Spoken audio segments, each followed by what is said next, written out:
Hello, everybody. First order of business, we have to check if everything is working correct. If everything is working, all right. Yeah, and welcome you guys. It has been a couple of days since I last streamed. I had promised, I had promised to keep or to try and stream daily, and this is my first stream today, and it will probably be more, probably even another stream in the evening. Not sure. I should be sure. I should be sure.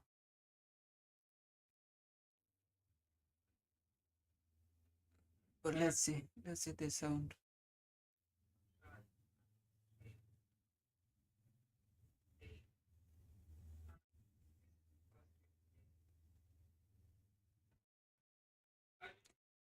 Yeah, I think everything is right. Yeah, first game week, first game week. But before we start,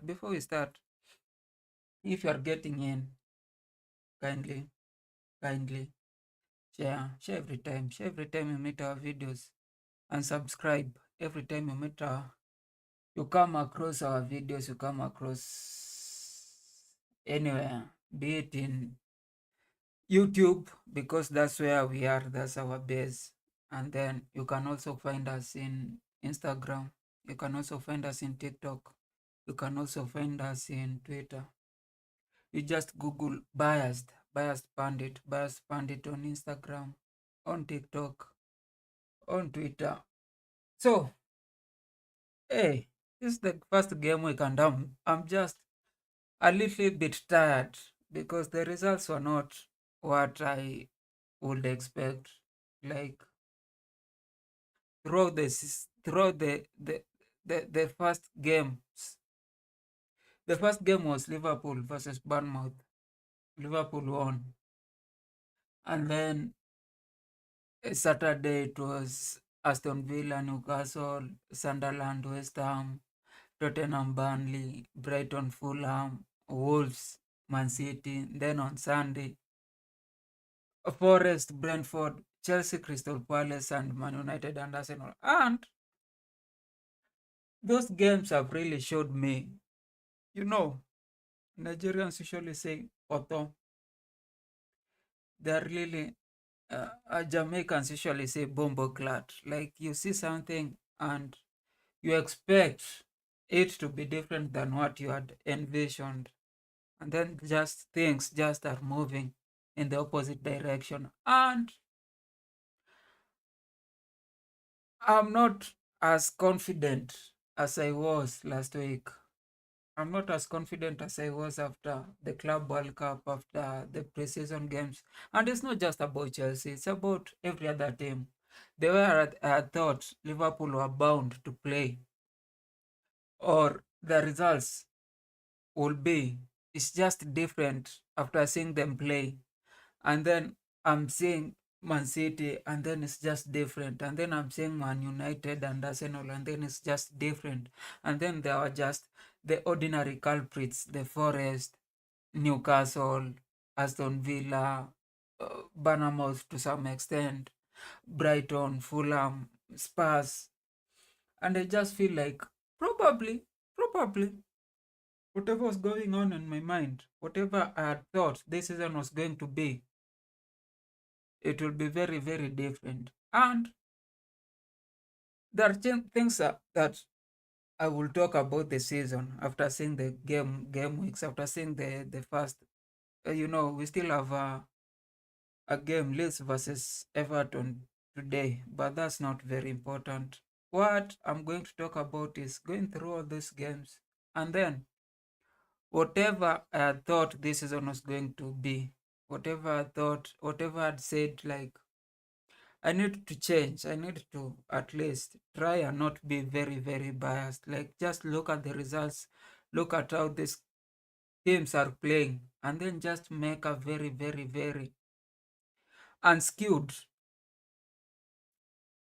like informed decision on what's going to happen at the end of the season. But first, Let me take you this. Let me take you. This is what essentially happened since Friday. Now we had our first game, Liverpool versus Bournemouth. I'll just go through this game slowly by slowly, slowly by slowly, until the ninth game, which was Man United versus Arsenal, and then we finished the stream, right? So the first game on Friday evening, I did not see a lot of these games. I saw Liverpool versus Bournemouth first half, and then some games, but I'm just going to go through the statistics, what I thought this game will be, because even I didn't post my prediction, but with this game I thought Liverpool, Bournemouth are a good team. Bournemouth are not they are not like a, a mid-table team. They lost certain players, but if you look at the team, it's already like 9 out of 11 were just the guys who played for Bournemouth last year. And now they had Petrovic. Now, Chelsea fans, and this is very important for Chelsea, will start talking with the lineup. When the lineup came out and I saw Petrovic, and I thought, you know what, Chelsea fans have always been asking, like, let's put this guy in our post. Let's have this guy just because he's better than Sanchez, because he's going to do a lot of stuff. He's a showstopper. He plays with his foot. And I thought, I need to see him play for Bournemouth, play in Premier League, because last year he was playing in, was it Spain? And he was shining.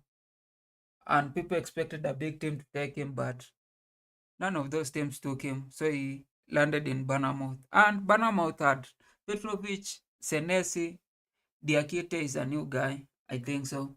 He wasn't playing last season a lot of the times. If he was, because there was Whitson. Yeah. Then Trafford again. I'm not sure if I saw him last season. But Smith was there. The Adams, Travenia, Brooks, Scott, Semenyo, Evan Nilsson. All those guys were there. And this is just simply nine out of 11 players were from the Bournemouth last season that beat Man City, that drew with Liverpool. So you expected like they will still give the same, the same opposition as last season. And then Liverpool, a lot of people thought like their mid, like the two guys will be McAllister and Gravenbach, but it was Oboslai. That's different because as much, I don't know, and a lot of people are shouting like Gravenbach is just the best midfielder in Liverpool. To come to this season and we see like he's not in the first 11, like we have Soboslai, we have Wits, we have McAllister. It's a talking point. If they were going to lose this game, I'm so sure a lot of people will be questioning his selection. But because they won, then none of these guys are going to question their selection. And then we had Gakpo on the left wing. I don't know if everybody expected that. Ekitike, Salah, Frimpong, Kekes, Van Dijk, Konate. This is whatever everybody, everything. Everybody had expected. Now, three new guys. No, four new guys. Four new guys from last season team. Kekes is new, Frimpong is new, Wits is new, Ekitike is new. Gakpo was not playing there on the left wing. Most of the time was coming as a sub. I'm not sure if he was being subbed in the left wing. Then, in second half, the substitution were Gomez, Endo, Robertson, Chiesa, which again is a talking point because Chiesa last season struggled to get any minutes. As in fact, a lot of people thought that Chiesa would be either sold or loaned out, but he stayed and it's the reason why they have this win. And then Bournemouth brought in James Hill, Kropi, Winterburn, Junior Traore. I'm not sure I know these guys. And I think that was the difference because sometimes you might have a good first 11, but if you don't have people who will come and not lower the quality of the game in second half, if you're not going to have a very, very strong bench, because if you see the bench for Liverpool, it has guys, it has big guys, it has even Harvey Elliott. Oh, of course, Harvey Elliott was playing last season. He has been playing for 3 seasons and he's so good again. Mamashvile as a keeper is so good. Nyoni, I'm not sure. Gumoa, that's our boy, but we sold him again. Now, the game was 2-2 until I think the 80th minute. And to some extent, I thought, like we were all arguing about first the quality of the game. And when I saw the game before seeing any other game, I thought Liverpool were bound to have a very, very, very torrid season. Like it wasn't a season where you think like Liverpool is going to go through all the teams, like just beat, win after win after win after win. After seeing just this game, but if you're seeing this game and then you're seeing all these other games, you know how you view that game changes. How you view how Liverpool won that game just changes when you see all these other teams struggling, and especially Chelsea struggling to get a goal versus Crystal Palace. When you see both Man United and Arsenal struggling to create chances against each other. When you see, you know, Forest, Newcastle, and now you come and appreciate. After the weekend, I didn't appreciate the win very much on Friday. But after the weekend, when I started reasoning, like when I started going back to the game and just thinking, like, this is what a lot of these big teams are going to expect. You are going to expect a game where it's 2-2, 0-0, 1-1 in the 70th minute. What are you going to do? Who are you going to bring in to like really, really, really change the game? Who do you have at the bench? How astute is your players? How are they confident of getting a win after struggling so much? Those are the things that you usually ask, especially if you are going to check on which team is going to contend for the title. And with Liverpool, just going from having scored two, because I think that's what happened.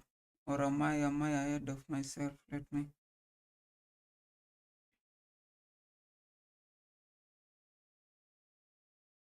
Yeah, you score two. Bournemouth comes back from behind and gets two, and it's 78th minute, it's 80th minute, and everybody thinks that the team that is ahead is Bournemouth. So they might even get ahead of yourself, either get the third goal or just hold it at 2-2. But then just Liverpool doing their thing. Now, Ekitike as a striker, he did a lot of good. He got the goal, he got the assist. It was a short crew. Oh, who's this guy? Like he was playing, he was not as quick as you would expect. He was just doing the basic, and I just think that everybody in Liverpool just gives, even if it's not 100, it's like 80%, and I think that's the reason why they're winning a lot of games. It's because everybody's giving something, except Van Dijk, because even the second goal by Semenyo, it was just Van Dijk running behind. And sometimes you applaud that kind of defending because it just gives the striker more time. And when the striker is given more time, and then he thinks and thinks and thinks and thinks, and sometimes he makes the wrong decision because it's not going by the instincts, because you are giving him a lot of option and not just one option. You're just trying to try and put him off the ball. And that's what he has always been doing. But then again, sometimes it just goes wrong, because when you back a lot as you are giving him options, you think that he's going to overthink his options, but then he's going just to make the right decision. And sometimes you just give him an opening for him to score. And that's what Van Dijk did with Semenyo. If he keeps doing that, I think that right now, the Premier League, the Premier League has a lot of good strikers. I know we can start arguing. We can start talking about, I don't know, this guy is running like what, this guy is slow, this guy is slow. But if you compare the strikers in Premier League right now, if you compare him to the previous season, to the previous season, the previous 22-23, even 2021, you'll find that we have world-class strikers right now. If you are going to count them, even if you include Ekitike, as much as people will not want to include him, but you'll have your Chorus, you'll have Haaland, you'll have, is it Pedro? Is it what one of them? But if you go just through the teams, you'll find that every team has a good striker. Every team has a good striker. If it's not a world class, it's just about to be. It's just about to be. Liverpool has a Ekitike, Man City, Haaland, Arsenal, your Chorus, Spurs, they have Solanke and Richarlison, Chelsea, Pedro, Odella, and Jackson. Man United, they have Sesko.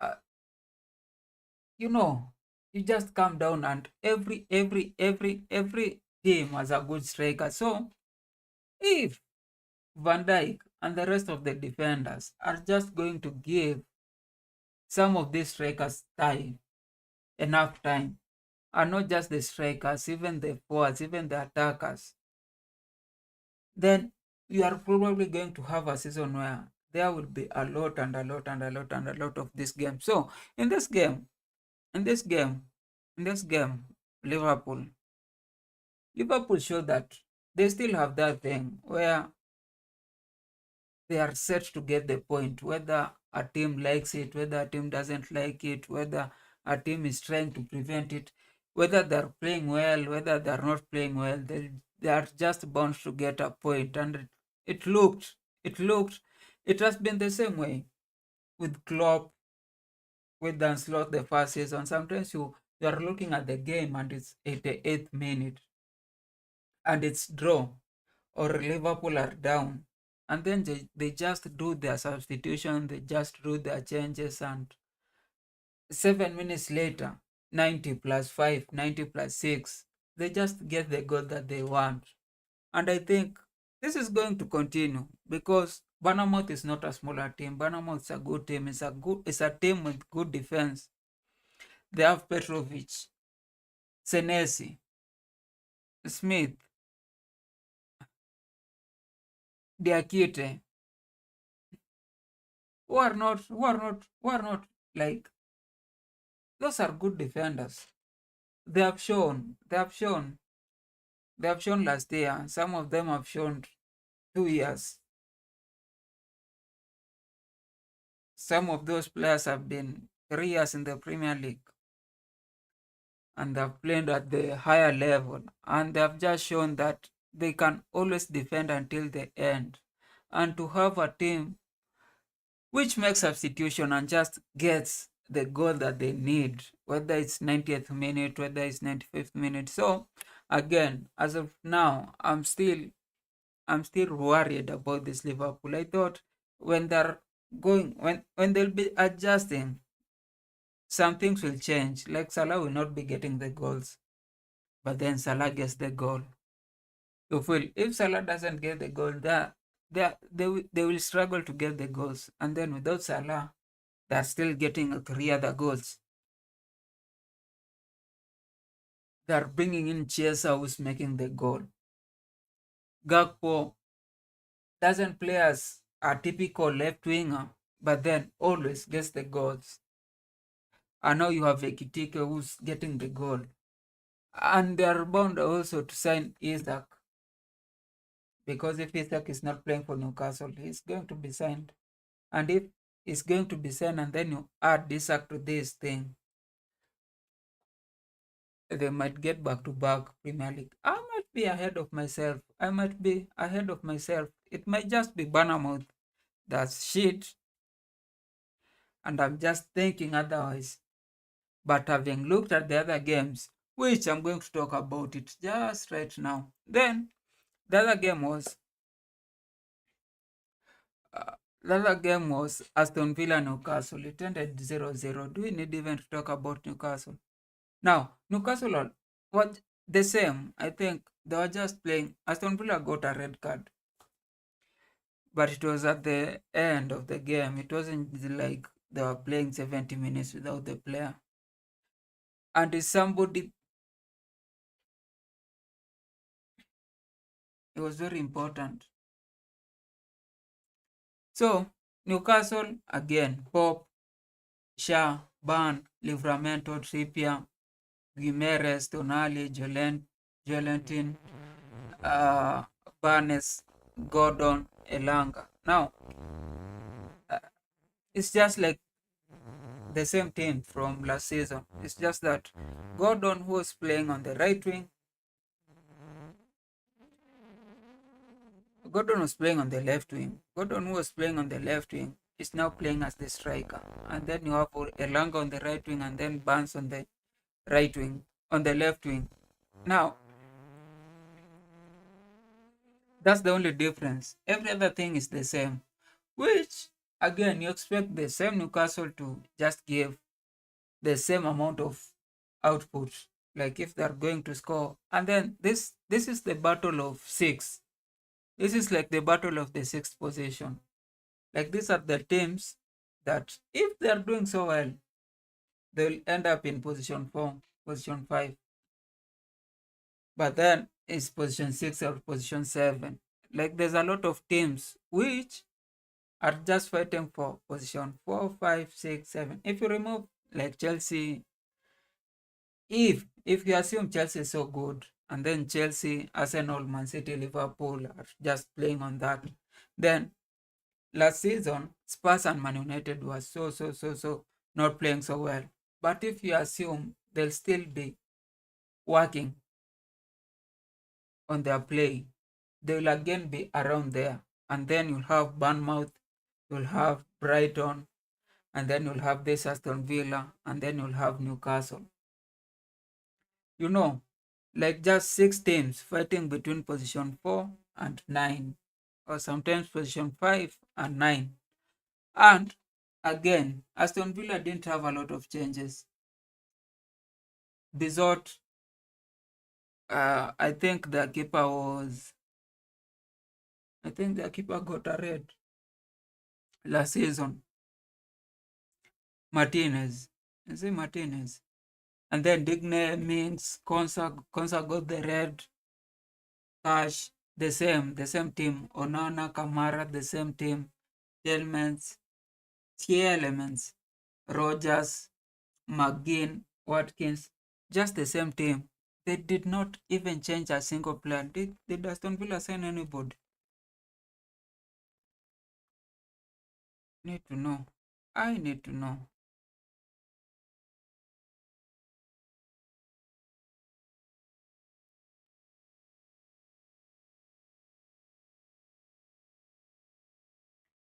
They might they might have signed somebody. If they did not sign anybody, how are they expecting to improve?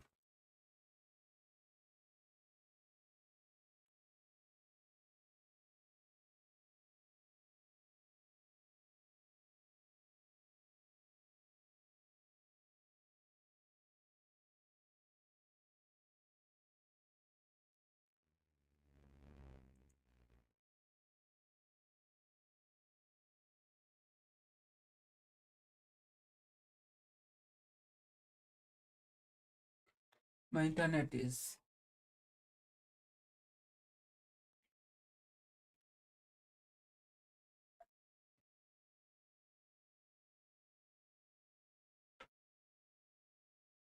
Internet is not responding.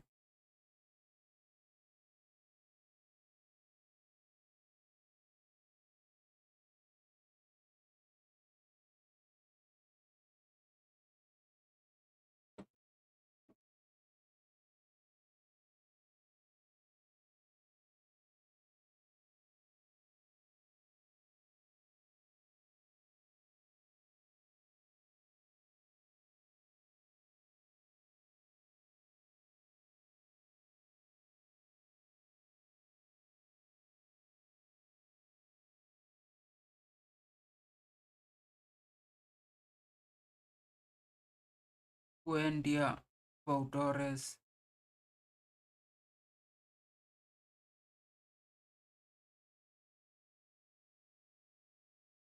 I'm trying to see if Aston Villa. Ah,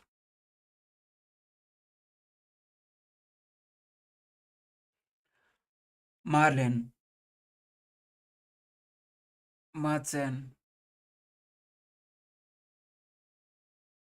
Buendia. They didn't. They even just made a single sub. So they're just. They did not sign anybody of importance, like anybody who is going to improve the team considerably. So again, you expect them to not like really improve that team, but probably because they were not expecting to improve the position they were. Probably they just thought with the squad that they have, they must still retain that, how do you call it? That position, that position 6 or something,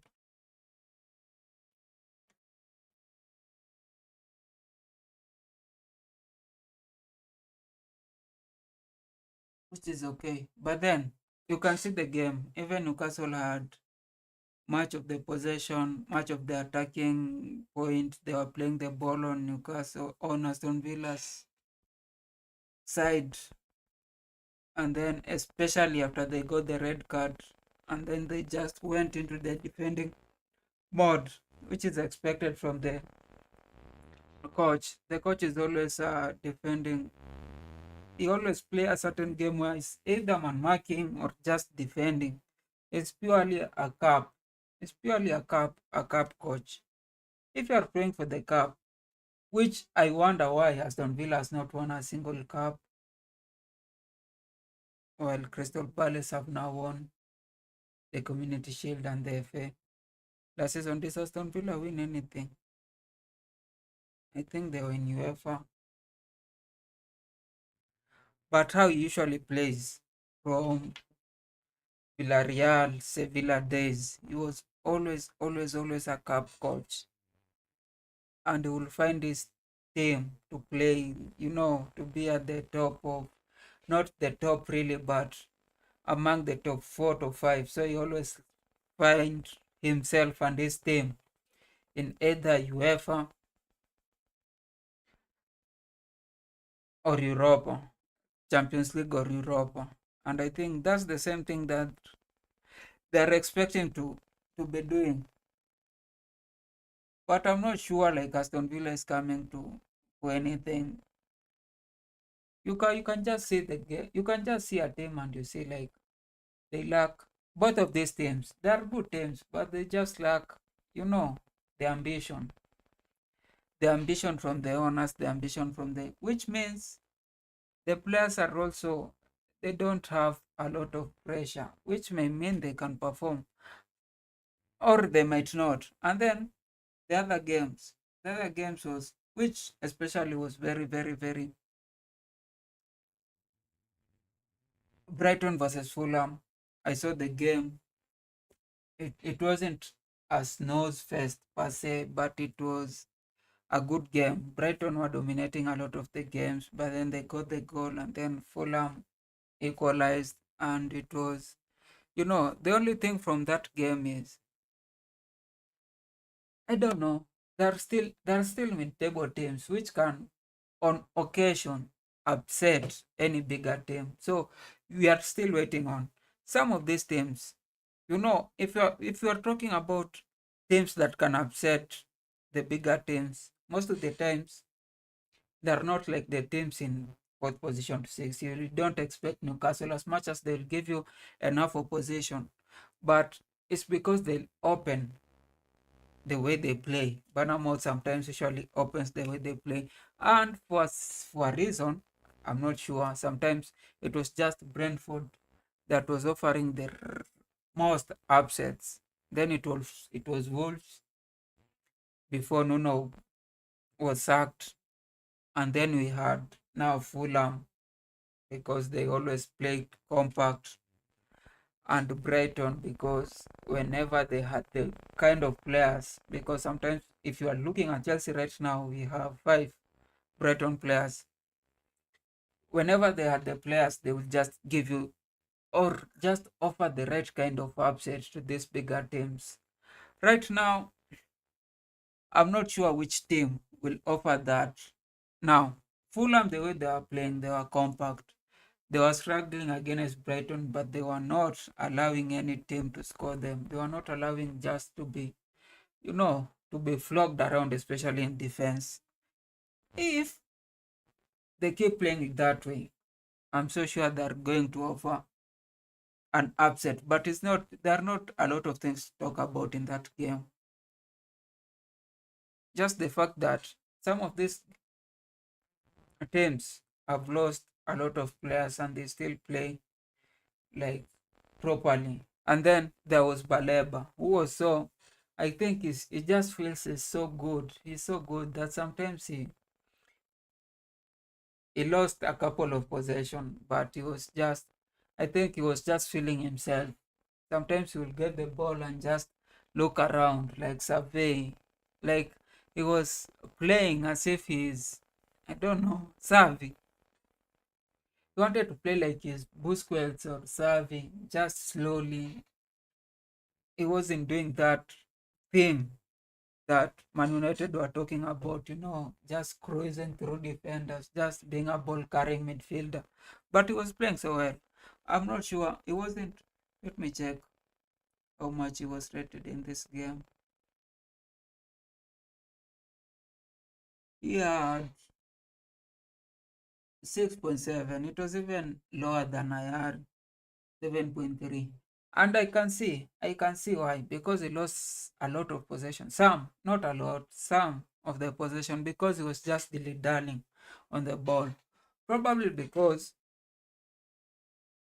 sometimes a lot, your environment, everything around you just causes you to lose sight of what's important. And I think this being connected to Man United and everybody talking about him going to Man United and how he's better than this and better than this sometimes can knock you off your game. And then you go to the pitch and you want to prove like all the things that these people are saying are true. So if they're saying that you are the world leading ball carrying midfielder, sometimes you get the ball and it's not very, very ideal for you to carry the ball that way. But still you want to prove. Sometimes you get the ball and they're talking about, he's just settled, very chill. And sometimes you get the ball and you want to be settled, you want to be chill, and you make mistakes. And I've seen the same thing with Palmer. I've seen the same thing with a lot of these young guys who are coming up, and a lot of people are feeding their mind that they are the best in the world. Now, again, I don't know if you have anything else to talk about in this game. I just think that it wasn't a snooze fest per se, but it was that game where you just watch and it ends and you don't feel any emotion. You don't feel that there are a lot of things to talk about. It just ends like that, which I think it's important for us to end talking about them just like that. And then the one game that was very, very, very, very, you know, flabbergasting. Like that game which made me like wonder like what's happening here. It was Sunderland against West Ham. Sunderland are just a team from championship. They are just promoted from championship. And it's very, very unlike any promoted championship team to come to Premier League and beat a season team 3-0. West Ham has been here. West Ham was one of those teams 5 years ago, 4 years ago, at the same level of what Newcastle are, at the same level of what Brighton are currently, at the same level of what Bournemouth are currently. It was a team which you expected to end in position 6, 7, to cause major upsets, to go to the final rounds of FA or League Cups. Like just they were just bowling and doing their own thing to reach a point where a team from Championship is being promoted and comes in and scores three past you. And it wasn't just scoring, it was just total domination. Again, I didn't see the game, but I've seen the statistics and I've seen like Sunderland at certain levels, at certain points of the game, especially in second half, they were just better. They were just so good. And you can check here. Don't know if this icon can show you, but if you can look here, are you seeing? Because they scored all three goals again in second half. They were having a total control from minute 45 to minute, I think, 70. And that's why they scored the three goals. Mayenda, of course, they signed Adingra from Diarra. They had Granit Xhaka, Sadiki. These are the new guys. These are the guys they signed just this year. And you know, West Ham were not. I think, again, it's about ambition. Because if you look at West Ham, Ward Pros, since they sent him from Southampton, is just here. Paqueta is still here. Bowen is still here. Wan-Bissaka is still here. Diouf, Agüed, Kilman, Todibo. These are the guys who have not been performing. A lot of these guys have not been performing so well for a team that wants to be in mid-table and especially upper mid-table, 6 to 8 position. They're still having those guys. They've still hold on to those guys. The only guy that will say like, okay, it was that seen ambition, but it didn't work was Full Krug, but still working here. He's still playing here. He's still doing his own thing, but then it's just awful. But it's a good upset because, you know,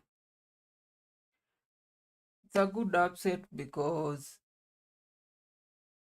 one, it proves that first, Graham Potter was shit, and I don't know why somebody just scouted him to play for to coach Chelsea. You can see this is where Chelsea will be with him.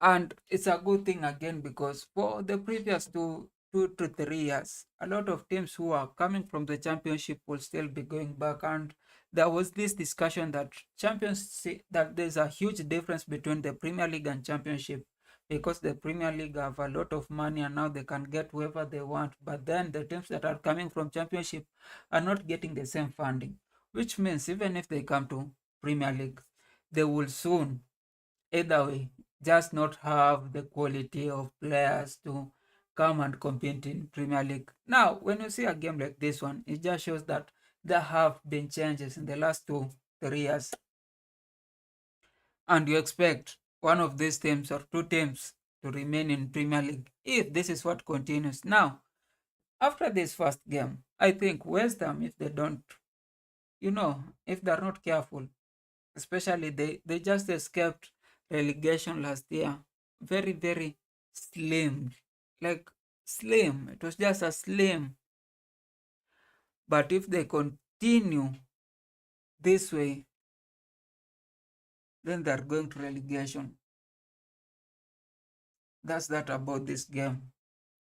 So from this game, we can start arranging. We can start arranging teams from the bottom and just have, if you are going to have the two relegation teams that came going back, then the third might just be West Ham. Because if you saw that game and if you see Sunderland, Mayenda, and sometimes you can say like, oh, you know what, they've signed a lot of people, but they just know how to sign. Shaka, Diarra, Adingra,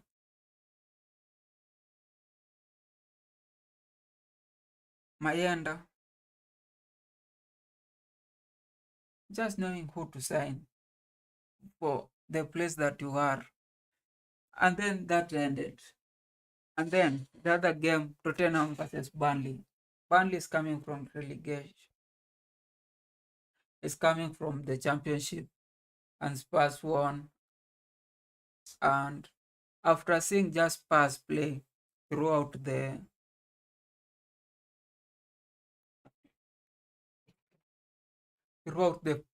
preseason, you can see that the manager is doing a lot. He's doing a lot. He has been so good with Spurs because last season with Spurs playing, you will see that they left a lot of spaces between them.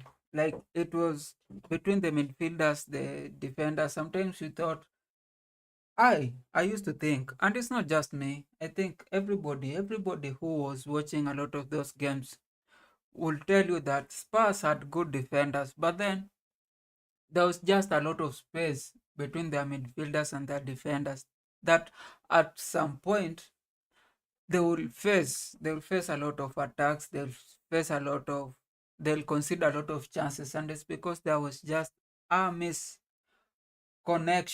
or miscommunication or just a wrong tactical approach in the defensive area, which allowed Spurs to concede a lot of chances. And if you are conceding a lot of chances, even if you have a good defender and a good keeper, you are bound to get scored. And that's why a lot of games with Spurs, they will get defeated, they will score, but then they will get defeated 4-2, 3-1, 3-2.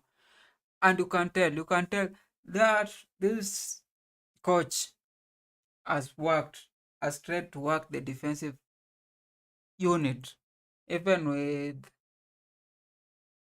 during the preseason, because they were not getting scored a lot. But it's the same team, it's the same, Vicario, Van der Veen, Spence, Romero, Poro, Pam, Sa, Begwell, Agray. I think Begwell wasn't getting involved a lot. Then Johnson. Now they don't have Son or Son. Then they have Richarlison and they have Kudus, and Kudus was doing a lot of good work. I think he gave the assist for the 2 goals. And you can see even with just the control of the game. Are you seeing this side? Where's this side? Are you watching this green part at the lower end?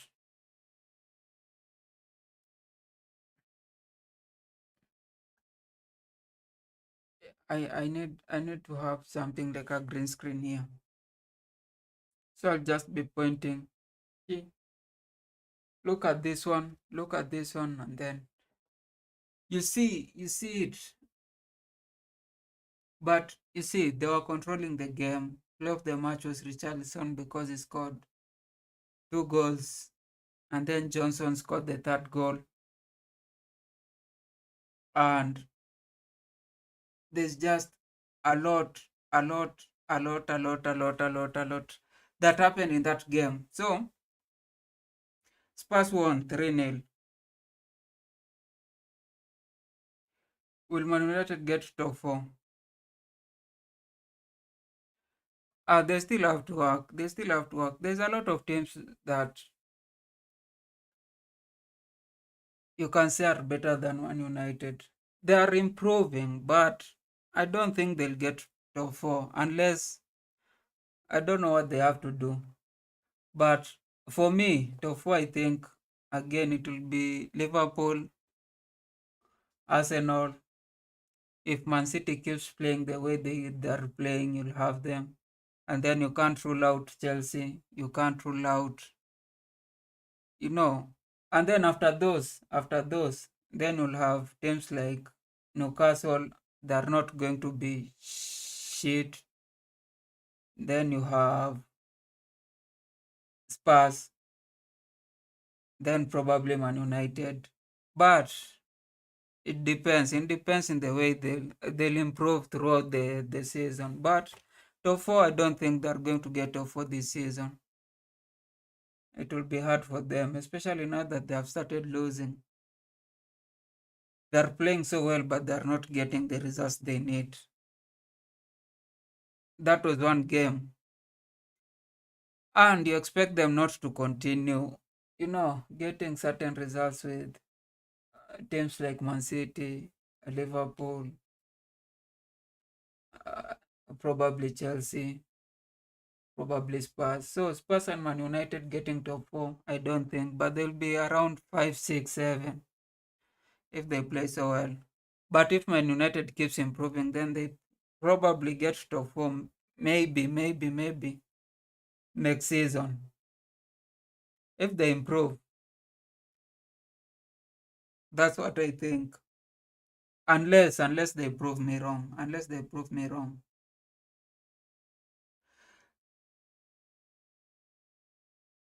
So where are we?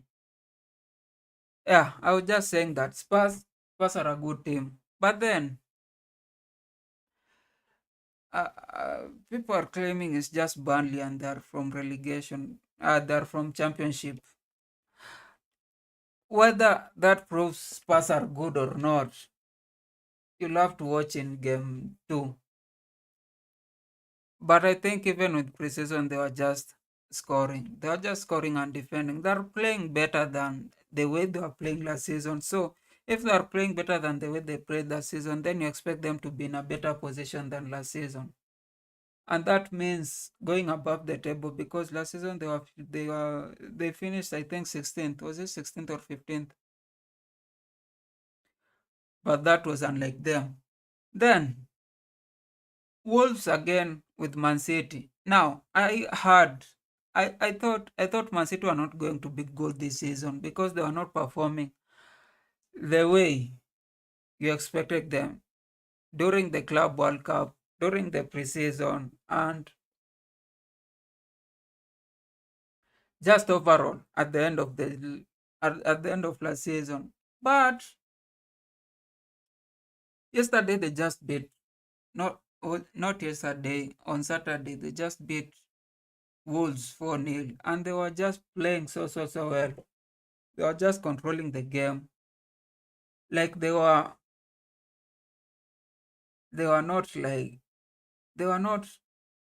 they were not as good as 21-22 season, but they were not as shit as last season. But probably it's just the first game because Man City in the recent past, in the recent form, they have been performing well in this game and then just losing momentum and they get another game where they're not playing so well. Now, with Wolves,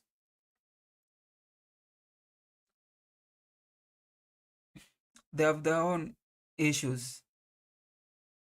They didn't sign a lot. And if you look at their team, it's not like they have a lot of people that you can say, this is a good team because Doherty has been here for a couple of seasons and I think he's just growing old.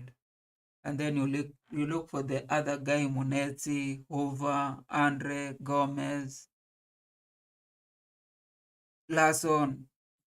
It's not a good squad. It's not a squad where you can say like they are to offer Man City a lot of competition or opposition. So even with this game, as much as Man City was playing so well, it was against Wolves, and Wolves have not been improving for a while now.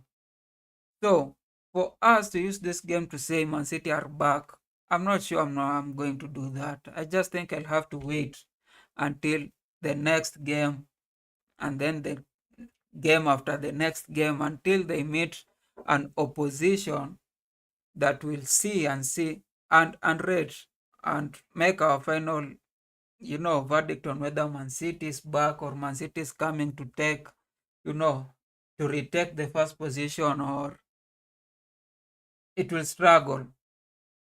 But that's with Man City. That's with this game. I didn't see this game, and I don't think this was a very important game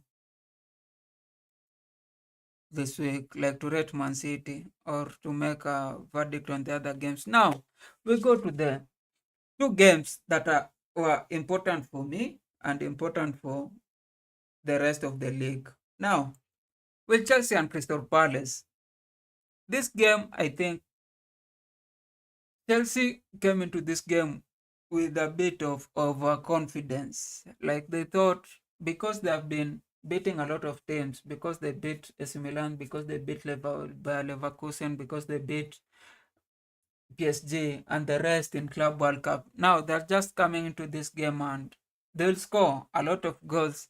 And you could see the confidence, which is very important, and is something that was lacking last season. But then, sometimes, if it is not managed well, it can just lead to, you know, a bit of,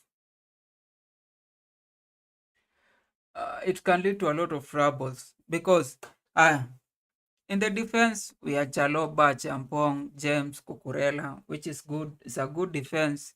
Now, we don't have Colwill. They are not going to use Tosin. And then we had Caicedo and Fernandez. And then Palma, Gittens, Neto, Pedro. Now, with this squad, you'll expect that on paper, it had a good attacking, you know, it was so good on the attack. It had a good pivot. And then the defense, as much as some people are worried about Achampong, after seeing him play for against Bayer Leverkusen and AC Milan, I thought he was so good and is going to be one of the key members in our defense. But there are just people, and I hate to say it, but a lot of people may think it's negative. But sometimes, if Palmer is playing at the best of his game, is making a lot of influence, is doing a lot of good stuff, is scoring, is assisting, is creating chances. But sometimes when the game just sometimes the game is just quicker than him, and it just doesn't. When the game is quicker than him, he starts losing possession, and sometimes when he gets the ball, it's just not very, quick. Like, I don't know if he's having second thoughts with these passes or trying to create, but he just loses a lot of possession. It just slows the game sometimes down. It just makes things not work the way things should work, the way you should expect, like a person of such caliber, a person who has been touted as, the next Hazard, the next Messi, the next, should be playing the same way.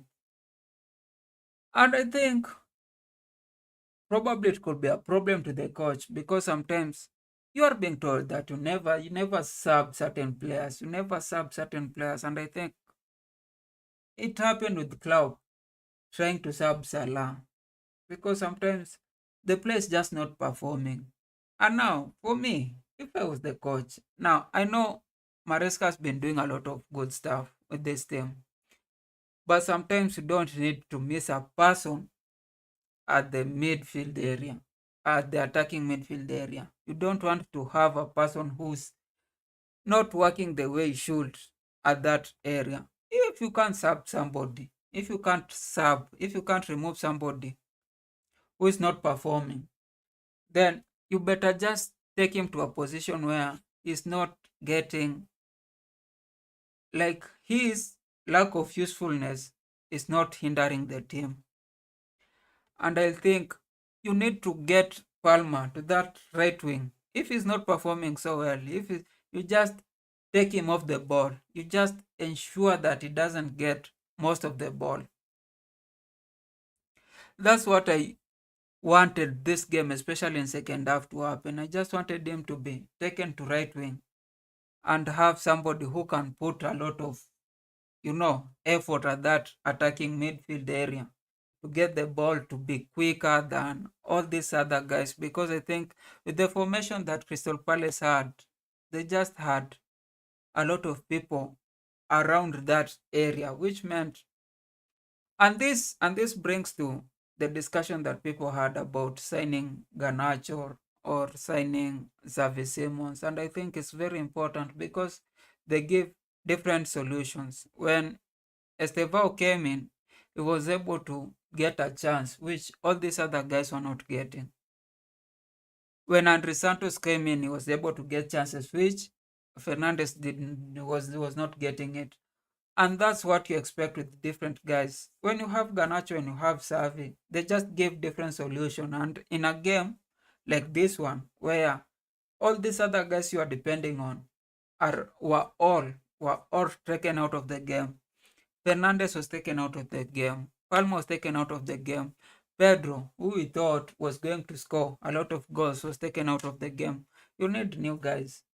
You need, as much as Gittens was trying to dribble past people, and you just find that no, Premier League is very hard. Now, Crystal Palace is not a simple team. Crystal Palace is not Wolves. Crystal Palace won the Community Shield versus Liverpool. Crystal Palace won the FA. Crystal Palace has been winning and drawing a lot of in preseason. So you expect to, just give a lot of competition. But if you are going to if you are going to go for the Premier League, there's no way, we can like approach Crystal Palace like we need to accept a draw in Stamford. That should not be the way we are going on these games. If we'll go with this mentality of drawing against Crystal Palace in Stamford and then saying, you know what, Crystal Palace won the Community Shield, then we're not going to contend for the league. We just might as well forget about the league. Just uh, try to get top four. I think if you're drawing with Crystal Palace and just being contented and calling Crystal Palace like a good defending team or defensive team, then we might as well forget about the Premier League because that should not be happening, especially in first game in Stamford after beating AC Milan, after beating Bayer Leverkusen. It just shows that we are not probably ready because a lot of teams, even with Liverpool, they were struggling to get the goal, especially in the 80th minute. But when you want the league, even when the game is so hard, you have to score. You have to score. And I think that's the same thing, that's the same kind of topic that we are going to talk about Arsenal versus Man United. Now, a lot of people are saying that Man United played so well. They were doing a lot of things. Their squad, they had Mbeumo, they had Kona, they had Sesko, they had a lot of, and they were even better in the way they play against Arsenal. But then, if you're going for the league, what matters is that you score. You see all this green thing. Yeah, these are just how Man United was better, especially the second half. No, it had all this guy, but there were top talking points, especially calling for the penalty when he pushed Mount. Was it Mount? He pushed Mount and he tried to block the defender, the keeper's hand. So it said that they should have gotten that penalty. She should have ended as a draw. It was just fair for it to end as draw. But what to take from this game is that Arsenal really wants this league. If in a game like this one in Old Trafford, first game, and you are getting dominated every time, you are getting dominated, but you still end up winning that game, getting a defender to score. That's how you win the games. Now, with Arsenal, what was different was sometimes even I expected people like Lewis Kelly to start in the left back. He started with Calafiori. Then you expected somebody like Havertz to start the game. Then it doesn't start with Havertz. It just sticks to what he knows.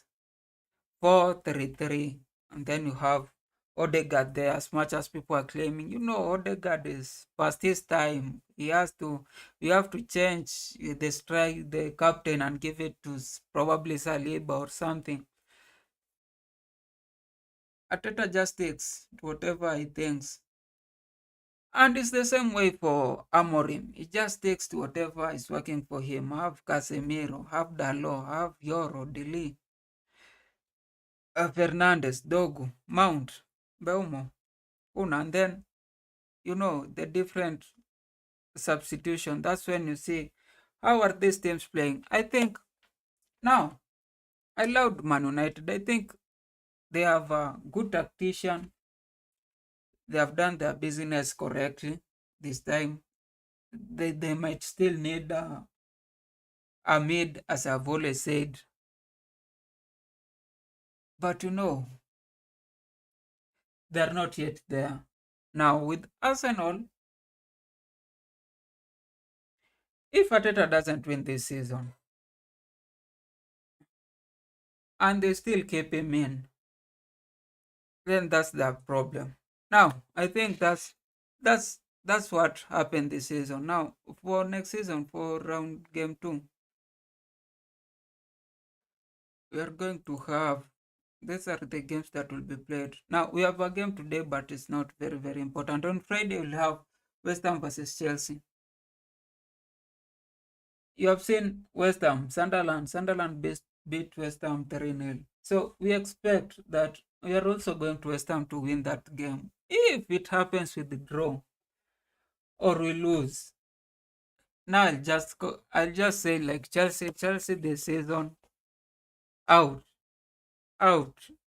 They're not going to tell me anything. If Chelsea draws, if they come with less than 3 points from West Ham.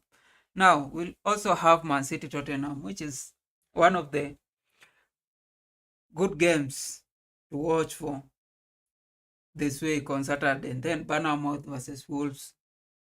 You expect Bournemouth to win that game because Wolves is probably shit. Then you have Brentford versus Aston Villa.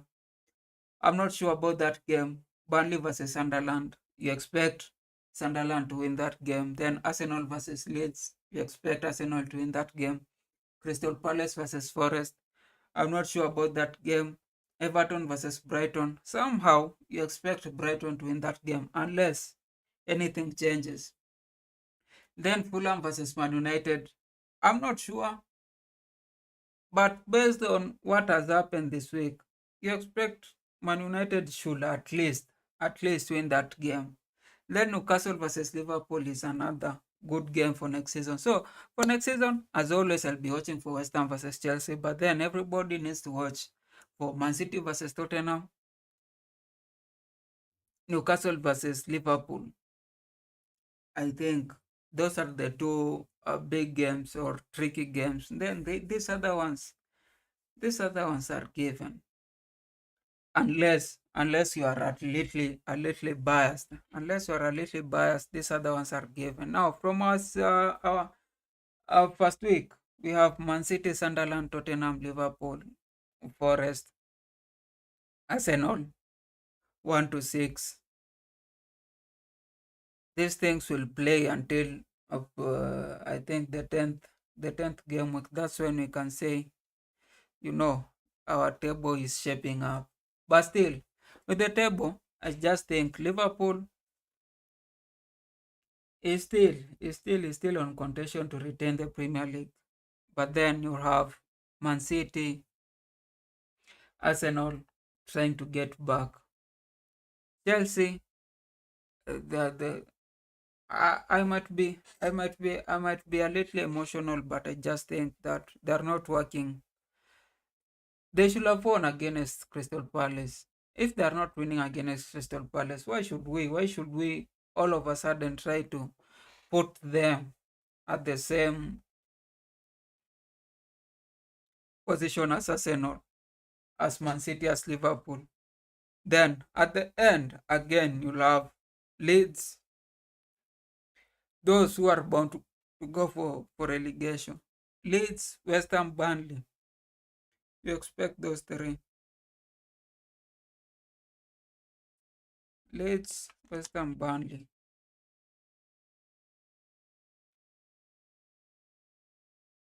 Unless they start proving me wrong. Yes, that was for us for today. But I'm still going to talk in detail of what's happening with this Chelsea team.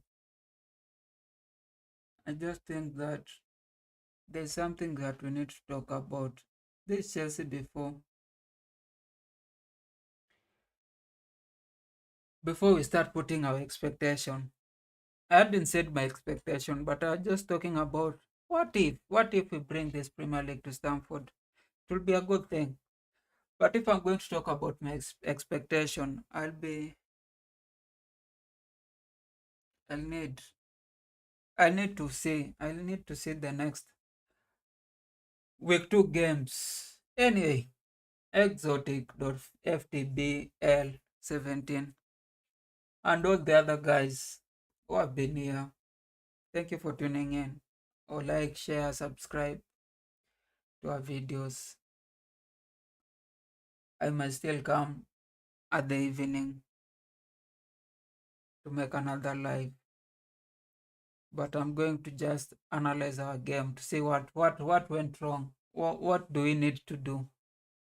Anyway, good time. Have a nice day. How do I close it?